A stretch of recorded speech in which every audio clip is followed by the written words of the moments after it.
konsolidasinya lebih panjang, naiknya lebih kencang katanya tenaganya gitu ya kok. Benar, karena selama konsolidasi itu artinya yang ngumpulin itu kan menggunakan money lebih banyak gitu kan. Jadi kalau orang mah tidurnya cukup gitu ya, bangunnya seger. Jadi kalau seandainya PTPP bisa konsolidasi dulu di areal sekarang ya, jadi dia naik ke 2.500, konsolidasi lagi ke areal 1.800. Dia bisa ke peak dia di 4.500 di 2016. Oke, asal katalisnya memang masih berlaku seperti yang sekarang berlaku ya kok. Bener, katalis omnibus law-nya itu yang paling penting. Masih hot gitu ya katalisnya. Pemerintahnya mesti istilahnya mesti serius lah, jualan SOF-nya mesti bagus gitu. Nah ini saya coba rangkum ya. Tadi kan berarti kita fokus di tahun depan.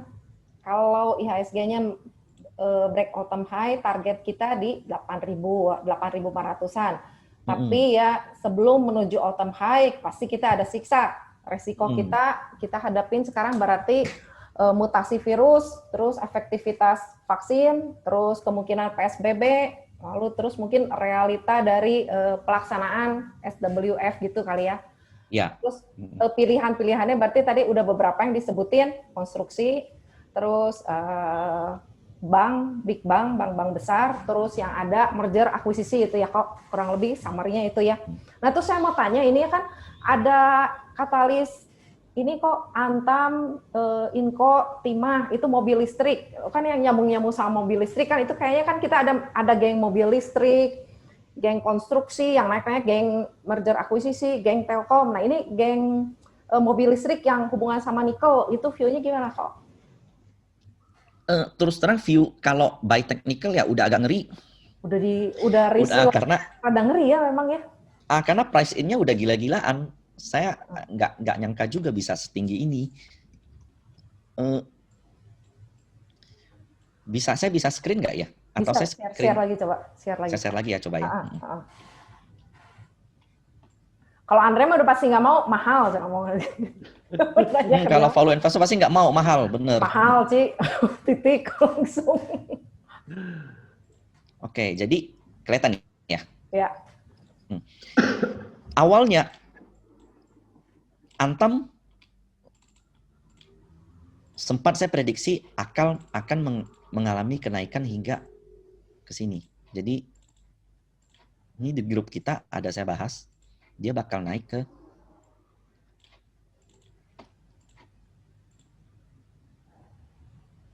ini namanya broadening seperti yang IHSG tadi. Tuh, bakal naik ke 2100. Nah, saat ini udah. Jadi kalau seandainya dia bisa aja drop balik lagi ke sini. Ini kan kita ada potensial loss yang lumayan dalam sampai 1.300-an. Nah, kalau dia saat ini ya resistennya itu di sini.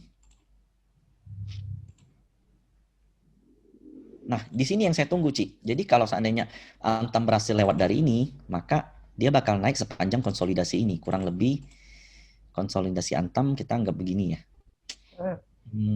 Gini deh.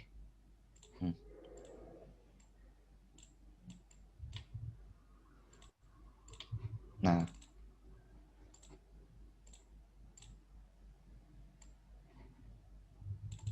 4.400 ke all time high dulu ya. All time high dulu, sama kan? Jadi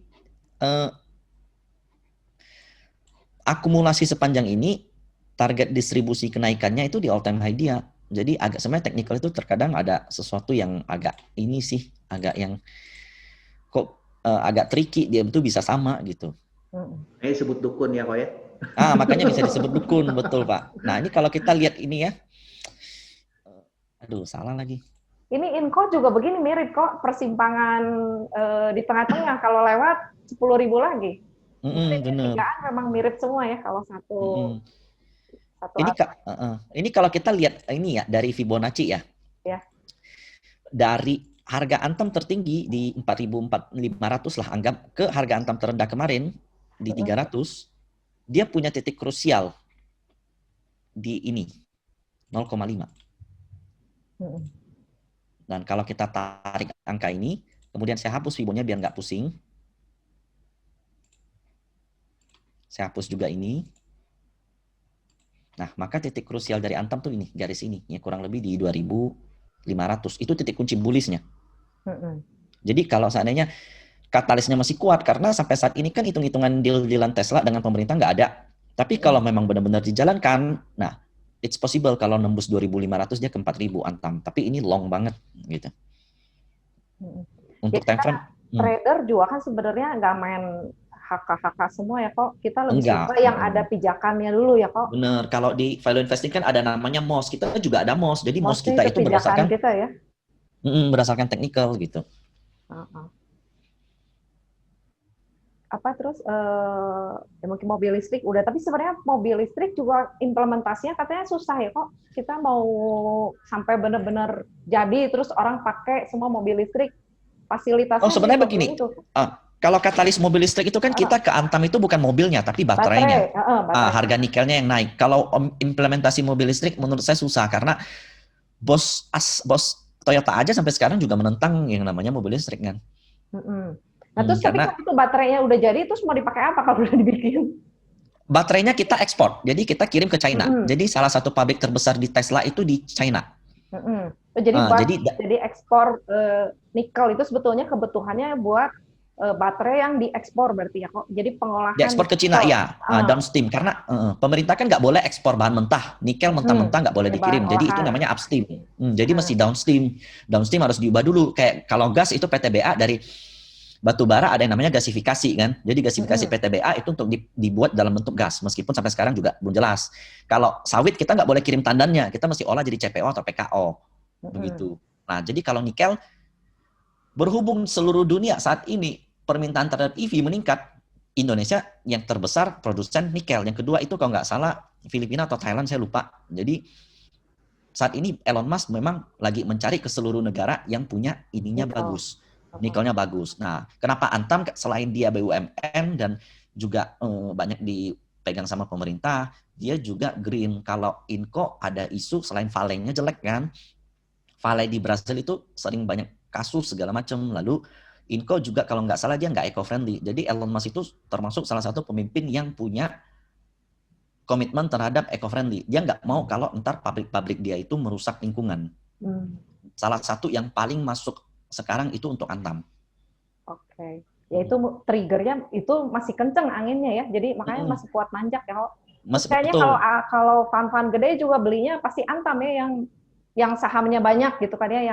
Ya, nggak mungkin yang kayak DKFD itu nggak mungkin. DKFD mah punya Andre kok. Andre, kamu mau nanya apa lagi nggak? Kalau nggak ini banyak yang nanya tuh Pak. Itu tuh tanya ada yang nanya apa? Agri belum. Oh ya ini ada yang nanya nih, Kol bagaimana siklus batubara kok itu istirahat sejenak atau masih lanjut ini? Jadi kalau call saat ini yang masih potensi kalau menurut saya sih masih potensi, cuman saat ini dia kencangnya itu udah parah banget kencangnya. Jadi siklus musim dingin di China itu kan mungkin bisa sampai Januari atau Februari. Nah sampai saat itu kita masih bisa manfaatkan kesempatan. Harga call juga masih ada potensi nyentuh 100. Kalau nyentuh 100 ya saat ini kan kurang lebih 80. Kalau nyentuh 100 berarti kan naik 20-an% lagi nih. Nah, kalau batu bara naik 20%, harga sahamnya naik biasanya bisa 2 kali lipat. Karena korelasinya 2 kali biasanya. Kemarin harga batu bara di 60-50-an naik ke 80. Indi, Doit segala macam hampir beggar. Jadi ketika naik hampir 30-40%, harga sahamnya naik 2 kali lipat. Jadi kalau seandainya batu bara bisa sampai 100, maka potensi dari saham-saham batu bara masih bisa naik sampai mungkin 30-an%, 40-an% dari level sekarang. Buy technical juga masih make sense, cuman saat ini dia memang terhalang resisten, jadi bakal koreksi sebentar dulu. Yang penting kita jaga level koreksi amannya aja gitu. Tapi call nggak bisa lama-lama kalau menurut saya, karena isu tahun depan itu green energy, bukan call lagi. Tunggu pelantikan kali ya kok, bikin kebijakan apa kali ya? Iya, kalau batu bara mesti mainnya DMO segala macam gitu-gitu. Ya kena banyak ceritaan begitunya ya. Iya. Ini sebenarnya saya ini ya pertanyaan ya kok. Apa bentar nih saya dari atas dulu.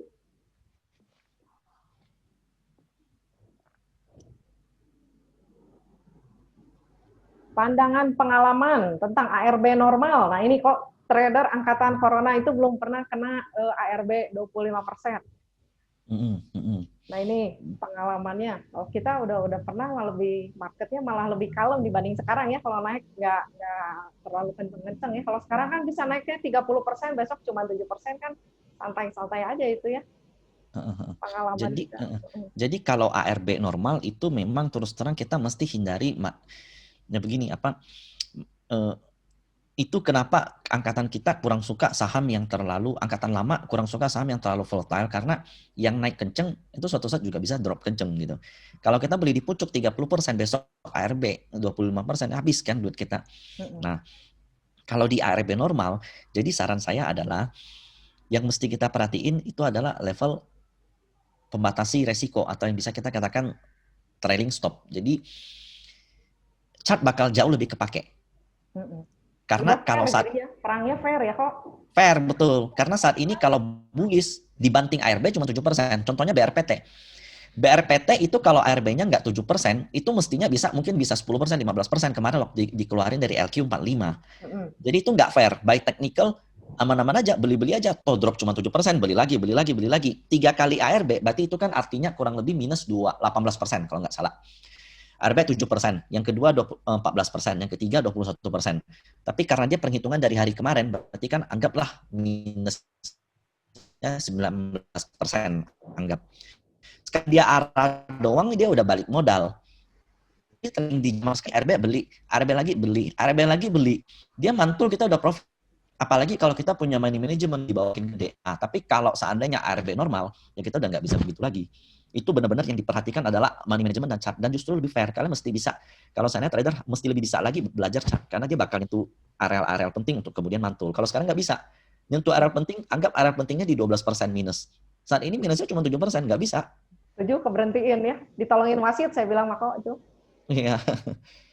Jadi siap-siap lah, prepare kalau udah sampai 25%, money management, terus jangan terlalu nekat-nekatan, belajar fundamental sama teknikal lebih dalam lah, risiko lebih diperhitungkan, karena sekarang risk reward itu minus 7, kalau 7 tapi naik 30, nah itu nanti berubah semua ya. Terus kok CPO harga naik, harga sahamnya gimana katanya? Pertama, CPO itu merupakan salah satu sektor yang saya suka. Kalau di XY jatuh, jadi di XY itu dolar indeks. Dolar indeks saat ini itu acuan harga dolar terhadap seluruh mata uang di dunia. Termasuk rupiah, Jepang, yuan, renminbi, termasuk terhadap pound sterling. Jadi ketika quantitative easing dijalankan, jadi kan jumlah dolar yang ada di seluruh dunia bakal bertambah. Apalagi ini stimulus yang jumbo banget.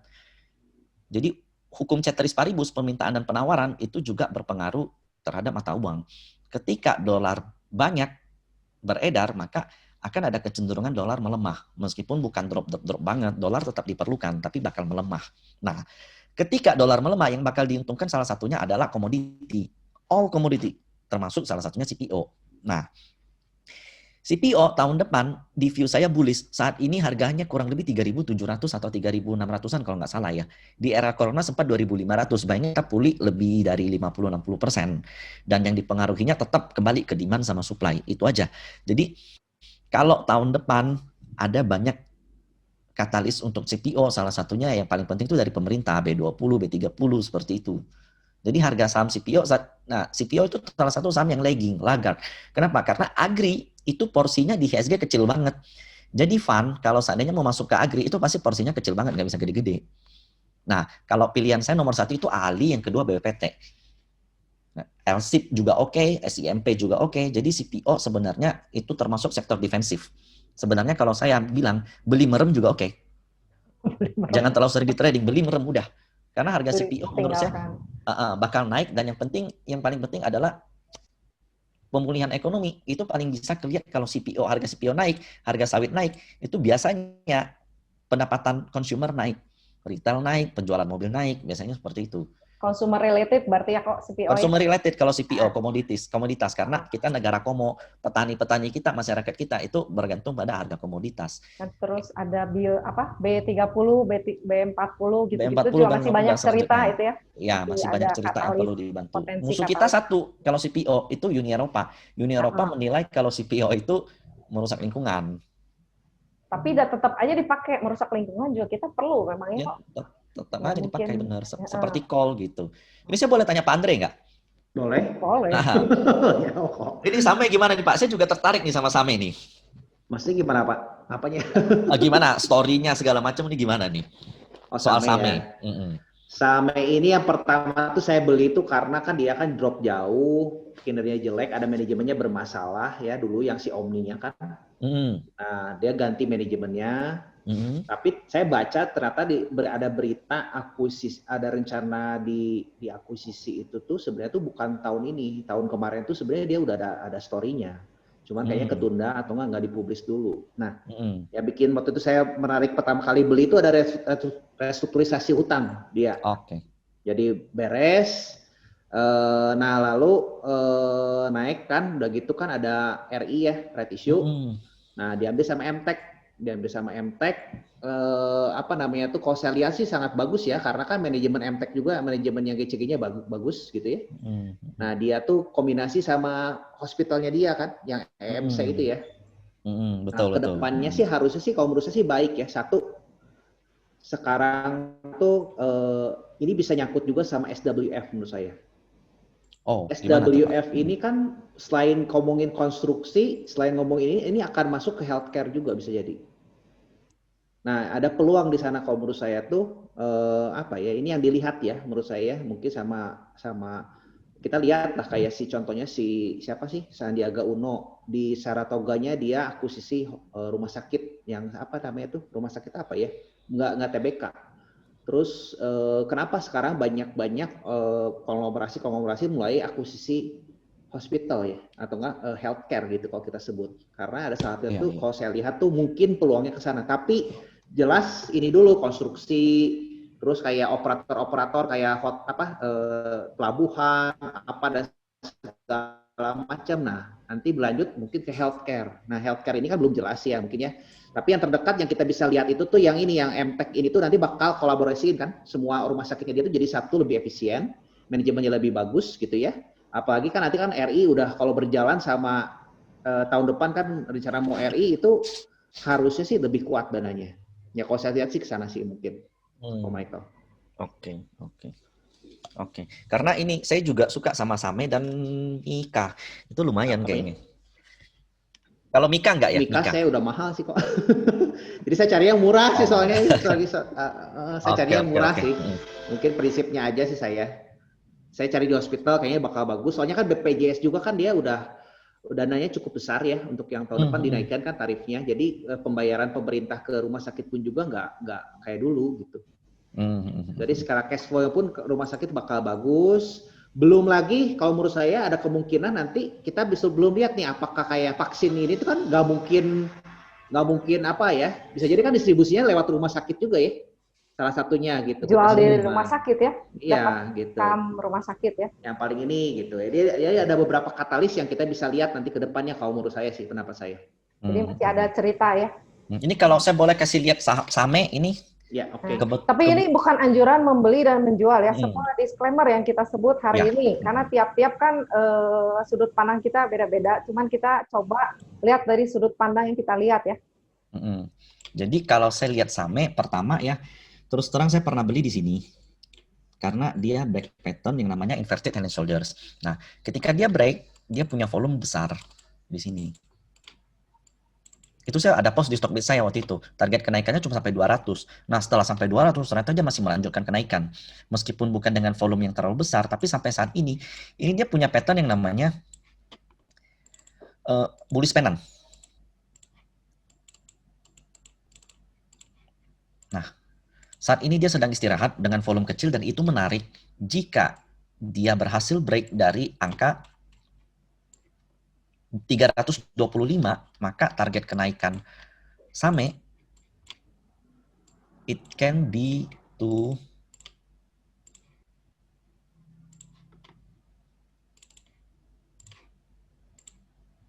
400, Pak. Amin. Masih ambil ini senang. Ada balat. Nah, jadi dia lepas dari masa bearisnya itu di awal tahun 2009, akhir tahun 2019 dia bearish parah. Kemudian rebound. Nah, saat ini dia ada potensi ke 400. Kalau dia bisa di atas 400 lagi, maka artinya 400 ini udah jadi pijakan baru. Pindah Jadi harga Mengkol ini ini ya. udah harga ini udah mesti dilupain Heeh.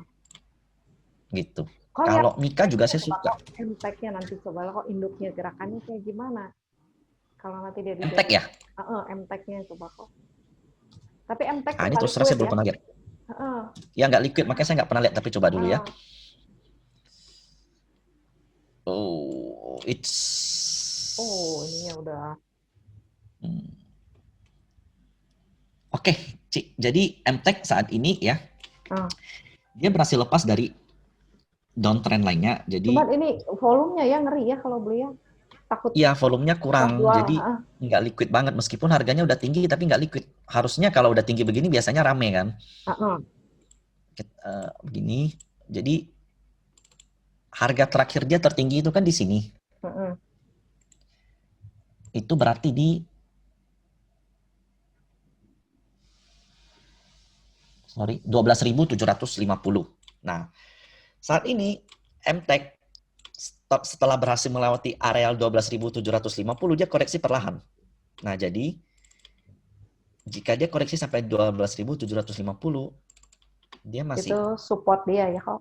dia bakal melanjutkan kenaikan lagi. Nah, kemarin itu ada di tes Ci, ternyata 12.700 lowest-nya. Nah, habis itu diangkat lagi. Nah, sekarang koreksi pelan lagi. Jadi menurut saya ini menarik MTech. Cuman ya kalau seandainya semua nasabah panin beli, ini harganya nggak tentu arah Arah nanti. ini.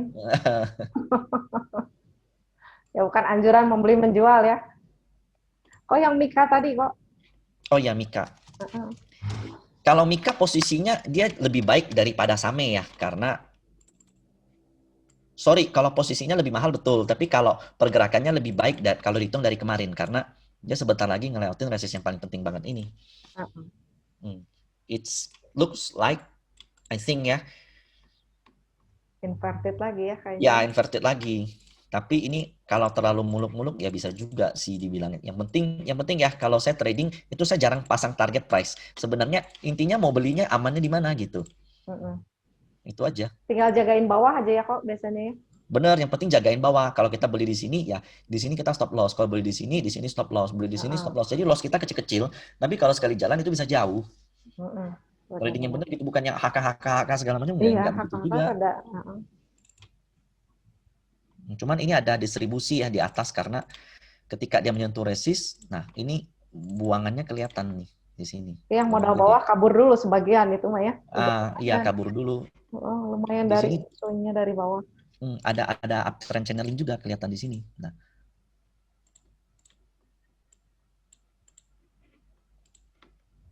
kalau seandainya dia koreksi, menurut saya menariknya di sini.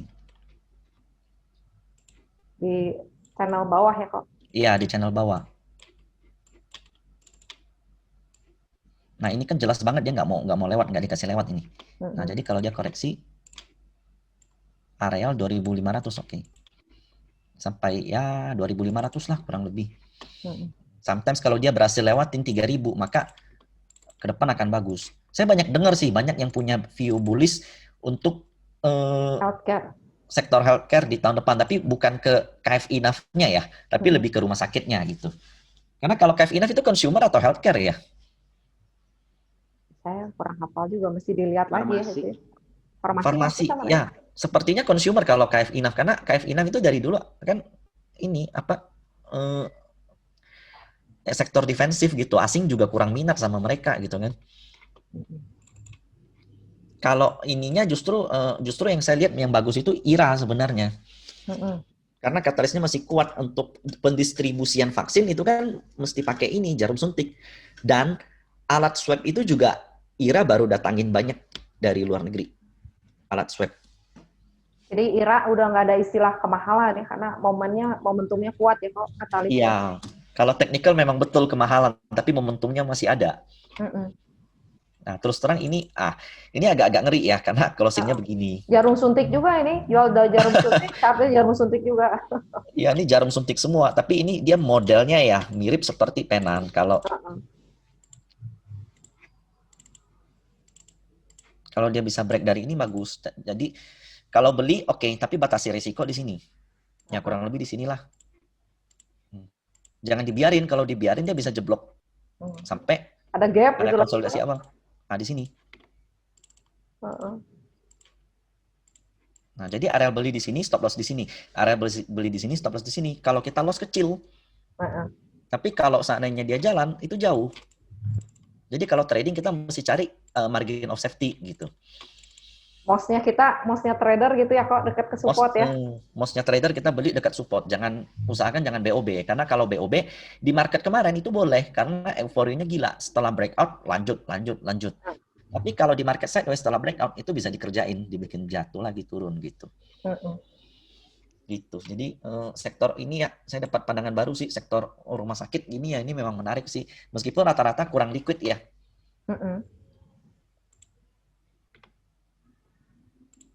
Oke, gitu sih. Yuk kita lagi ini, berapa lagi pertanyaan? Udah banyak sih pertanyaannya. Aduh, kelewat ini mah. Waduh. Banyak gini kok. Ini sampai jam 5 beneran kok. IPCC, Pak Hendro apa kabar? Halo. Oh, Pak Hendro, apa kabar Pak Hendro? Oh, ada Pak Hendro ya? Iya tuh ada Pak Hendro, Pak. Kok? Halo Pak D ini. Bapakku ini. Bapak kos ini. Induk Semang. IPCC kok, ada yang nanya kok. Dre, gimana ini IPCC? IPCC dari ini aja teknikal kok, Ciko. Nggak demen kayaknya nih. Enggak, si Andre nggak suka ini, jadi aja. Ini kan sektor ini ya, kendaraan terminal. Ya oke, IPCC oke, menarik. Ini sih udah ada gambarnya saya ternyata. Banyak cangkir ya kok, kapit handle ya sekarang ya. Iya, jadi daerah areal amannya kalau mau beli di 500 ke bawah lah sampai 475. Target kenaikannya di 800. Coba perhatiin ya. Jadi setelah dia break, volumenya gede di sini. Kemudian dia koreksi volumenya kecil. Jadi saat ini termasuk yang namanya konsolidasi. Kalau dia berhasil mempertahankan areal ini,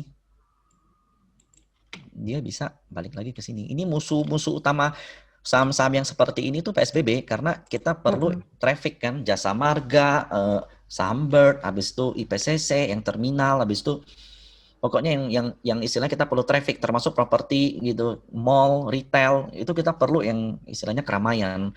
Kalau work from home terus habis. Makanya tahun depan musuh kita itu ya PSBB, red corona, PSBB, red corona, itu musuh kita. PSBB, corona versus vaksin berarti ya kok? Versus vaksin, betul. Vaksinnya ngelawanin yang lain. Ini, aduh banyak begini ya. Sebentar. Semua saham. Nah ini nih. Semua saham yang punya katalis bagus, gak disupport dengan fundamental perusahaan, apa bisa koreksi dalam? Bisa ya ini Maya? Bisa aja. Karena begini, seandainya ada satu katalis itu yang bisa membuat satu saham beggar, contohnya. Kayak Antam aja multi beggar. Dia koreksi 50% mungkin nggak? Mungkin dong, naiknya udah 400%. Nah, itu fungsinya teknikal buat kita yang mendapat margin of safety versi teknikal gitu. Buat yang udah di dalam, mah enak, kita tinggal ngurangin, kita tinggal pasang trailing stop ya. Cuma ya, kalau betul. yang masuk di ketinggian, nah itu yang mesti hati-hati. Makanya ya kalau dengar ini bagus juga mesti lihat dulu kita ini posisinya sekarang lagi di mana gitu ya. Nah ini kok ada yang nanya untuk oil gimana? Kalau oil jelas bagi saya bullish tahun depan, karena ketika vaksin ditemukan itu kan kegiatan masyarakat pasti naik. PMI juga pasti naik. PMI kita udah mulai rebound. Jadi price manufacturing Indonesia, price manufacturing index ya, atau P-nya apa saya lupa. PMI ya. Intinya kegiatan manufaktur kan pasti bakal lebih jalan. Transportasi juga jalan. Jadi penggunaan oil bakal lebih naik. Oil tahun depan rebound. Juga didukung oleh DXY yang menurun. Jadi oil pilihan saya itu salah satunya ELSA, MDC, dan AKRA. AKRA dia nggak ada hubungan dengan harga. Itu lebih stabil, jauh lebih stabil. Jadi ketika distribusi oil lebih merata atau lebih gede, maka earning AKRA bakal tinggi. Kalau MDC dan ELSA, dia dapat keuntungan dari harga oil yang naik. Oke, jadi pilihan ini geng vaksin ya kok, saham geng vaksin. Termasuk geng vaksin, ya. Jadi termasuk saham yang proksinya ke vaksin. Ketika vaksin ketemu, orang bakal lebih banyak berkegiatan, melakukan kegiatan ya oilnya naik. Pokoknya kalau work from home ya begitu. Tapi kalau tahun depan contohnya work from home itu kan yang diuntungkan sektor telco kan, infrastruktur telekomunikasi. Nah, bedanya tahun depan kenapa tetap bullish? Karena dia ada merger and acquisition. Kemudian ada Omnibus Law, dia ada penyatuan server. Jadi kalau saya buka akun di sini, entar buka nomor di Friend, buka nomor di Telkom, buka nomor di Isan, entar dia terintegrasi di satu head office lah intinya gitu. Jadi bakal jauh lebih efisien. Kita sekarang kalau dengar merger akuisisi resiko kecil, beli gitu ya kok. Iya, jadi kalau daripada harap earning perusahaan, mending harap duit dari langit aja plek gitu. Lebih cepat. Kalau nggak analisa 2 hari, besok udah naik 20. Iya, besok udah naik, bener. Mesti gercep. Contohnya kayak quantitative easing, itu ada duit dari langit, plek, naik. Udah, gitu. semua juga naik. BBKP, duit dari Kokmin, plek, naik. Nah tuh, ini ada yang nanya tuh, BBKP gimana kok? Ada BTS ya nanti soalnya nih. Nggak ada hubungan sih sebenarnya dengan BTS ya. Nah, kalau kita lihat BBKP, ini termasuk saham yang sering banget saya rekomendasikan. Saya rekomendasikan dari harganya 170, Ci. Ikut dari bawah ini ya kok. Dari sini udah saya rekomendasiin di 180-an. Nah, naik. Di sini saya rekomendasiin lagi, naik lagi. Nah, kalau sekarang gimana ya? Cari pijakan dulu kali ya kok. Cari pijakan. Nah, ini saya ada buat nih pijakannya dari BBKP itu di 540. Nah, saat ini posisinya dia konsolnya lumayan cantik. Cuman masalahnya ketika dia menyentuh resisten itu dapat penolakan, turun lagi ke bawah. Nah, di sini kan jelas nih. Nah, jadi BBKP kalau boleh saya bilang ya, kalau dia konsolidasi seperti ini pasti tahu juga pola apa. Sampo terbalik ini kok. Selalu kalau pola seperti ini tuh saya paling suka. Cuman syaratnya satu aja, karena ini view-nya weekly, jadi kita mesti sabar. Jadi kan mungkin ada ini sih, ada isu lah, ini nggak bisa dibilang benar atau enggak, bahwa Bank Kokmin itu pengen masuk ke Indonesia, tapi kan regulasi untuk buka usaha, kalau bagi foreign di Indonesia itu kan berat. Omnibus Law belum diimplementasikan secara baik. Jadi salah satunya paling sederhana adalah ya udah saya beli saham yang memang udah pengen lagi kesusahan, saya beli aja. Jadi ntar saya tinggal ubah nama kan. Contohnya kayak mungkin kayak Bank Windu kali ya. Itu banyak banget. Kayaknya 4-5 tahun ini ada belasan bank yang diakuisisi sama asing. Kenapa? Karena NIM kita tinggi.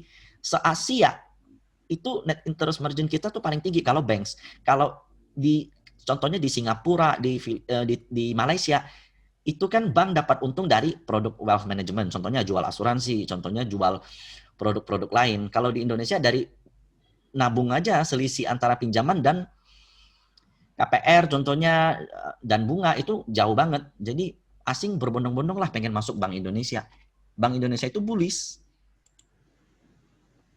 BBKP berarti seperti ini. Jadi cari the next BBKP berarti bank-bank kecil yang mau target merger akuisisi ya kok. Ya, ini tadi banyak yang bahas agro kan. Nah, ini terus terang ini paling beresiko. Jadi ini benar-benar disclaimer on ya. Ini 90 derajat ini benar kok.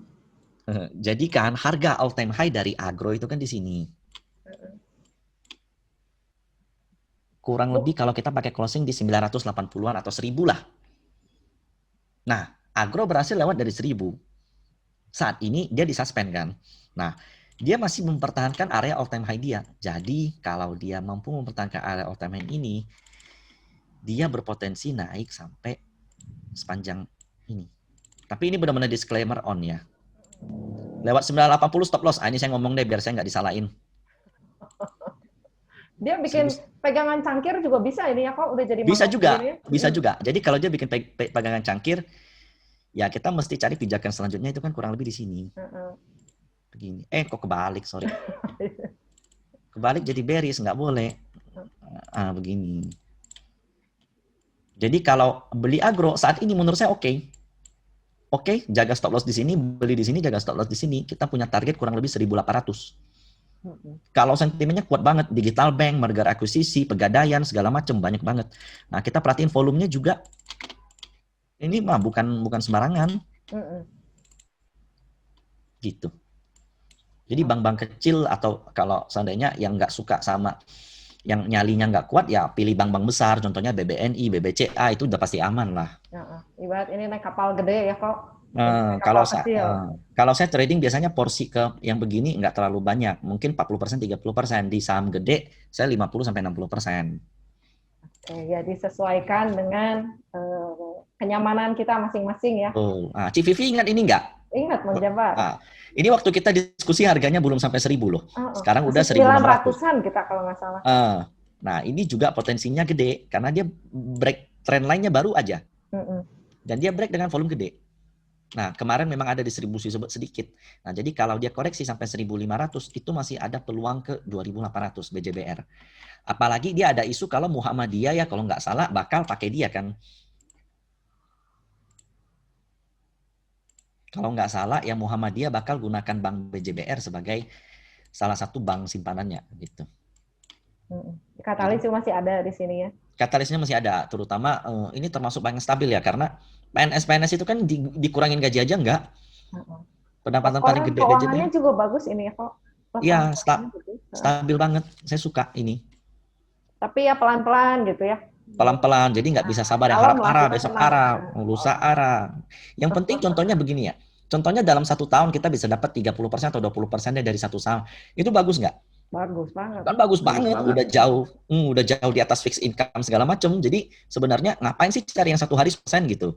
Ntar lu ada potensi lu ngedrop loh. Ada potensi kena trailing stop. Kalau seandainya mau yang cepat-cepat gitu, boleh porsinya kecil. Tapi kalau porsi gede, usahakan di saham yang swing. Karena saya itu lebih ke swing trader. Bukan swing trader sih, saya lebih ke position trader. Saya cari saham berpotensi, area bagus, saya entry, saya tinggalkan. Kalau swing kan tiap naik jual, turun beli lagi. Gitu. Kalem ini trader, kalem ya kok. Ya, kayak kalem trader. Kalem trader. Pak Andre juga pasti kalem investor ini. Tapi nggak tahu ya, pilihan sahamnya lumayan ekstrim nih. Jujur nih. Ekstrim ya, oh ya. Kan jarang value investing mau konstruksi kan? Ini investor antik. Beda aliran. Investornya antik, dia value growth tuh beda. Jadi dia carinya senangnya yang balik-balik begitu. Turnaround story. Kayak memang gitu. fokusnya ke malah dia blue chip nggak terlalu suka. Oh gitu. Nggak terlalu nggak suka ya kalau ngomong blue chip ketawa ya. Bisa punya APLN, saya kaget loh, terus terang loh. Saya pikir kalau investor udah pasti nggak suka sama APLN. Justru saya carinya yang jelek-jelek kok, kayak APLN, Asri, terus apa sih USKT, Adi kan kemarin jelek, PTPP sih saya masuknya. Terus tuh sama Same kan jelek ya. Terus kayak Aisyah lagi pada jelek-jelek lah. Aisyah kan. Jadi dia cari yang masih bentuknya belum jelek, belum cantik, tapi lagi didandanin gitu kok. Tapi kalau udah cantik ya udah dilepasin sama dia mah gitu. Player nih Pak Andre nih. Beda, bukan yang udah cantik baru ditempatin gitu, enggak dia. Ya udah mungkin udah beda ini. Beda jurusan ya. Beda jurusan. Kalau kita sih ke Benjamin Graham-nya kok, Benjamin Graham sama Peter Lynch. Peter Lynch ya. Lebih ke growth investing gitu ya. Yang turn around segala macam itu saya suka banget. Nah, dia yang gitu, makanya kadang-kadang juga pilihannya mirip-mirip sama tekno fundamental kan, enggak benar. Pilihan saham kita kurang lebih mirip. Kurang lebih mirip itu. Gitu. Udah mungkin udah mau buka lapak lagi ya. Waktu juga udah beres. Thank you Ko Michael ya buat ilmunya. Thank you loh Pak Andre. Kapan-kapan kita collab lagi ya sama Ci Vivi ya. Ya kita collab lagi ya. Ini di serial kok. Siap. Ya, saya tutup event hari ini. Terima kasih kepada Bapak, Ibu, teman-teman semua. Mohon maaf kalau misalnya ada kekurangan dan pertanyaannya nggak dijawab. Ada yang beberapa masih banyak nggak dijawab karena keterbatasan waktu ya. Ya saya juga ucapkan terima kasih kok ke Ko Michael Yo, juga Andre. Silakan dadah-dadah dulu sama pemirsa dan titip pesan untuk apa yang mesti kita siapkan di tahun 2021. Ko Michael dulu kok. Oke, jadi di tahun 2021 kalau ada baca tweet saya, waktu itu kita bawa ember, kita lemparin aja, kita cuan. Nah, tapi kali ini jangan pakai ember, kita mesti buat pipa, kita mesti selektif pilih saham, satu. Yang kedua, kita mesti lebih sabar, karena psikologis kita kemarin kan diguncang. Naik kenceng kita greedy, turun jauh kita fear. Nah, kalau di tahun depan kita mesti lebih kalem, kita mesti lebih kalem investor atau kalem trader, karena market potensinya bahwa nggak akan volatile tahun 2020. Jadi tahun 2021 kita berespek terhadap market tapi harus lebih kalem. Jadi seperti itu. Buat teman-teman jangan kecewa, tahun depan kita tetap view saya bullish, juga banyak teman-teman lain view-nya bullish. Cuman kita mesti lebih sabar aja dan pilihan sahamnya selektif, jangan sembarangan lagi gitu. Oke, thank you Kak Michael. Hmm. Andre, silakan Andre. Ya, kalau saya sih mungkin kan banyak kemarin yang galau nih turun ya, sempat kan turun cukup lumayan gitu 2% tuh berapa persen kemarin tuh. Pada 2%-an. takut semua. Sampai chartnya Pada- rusak itu semua.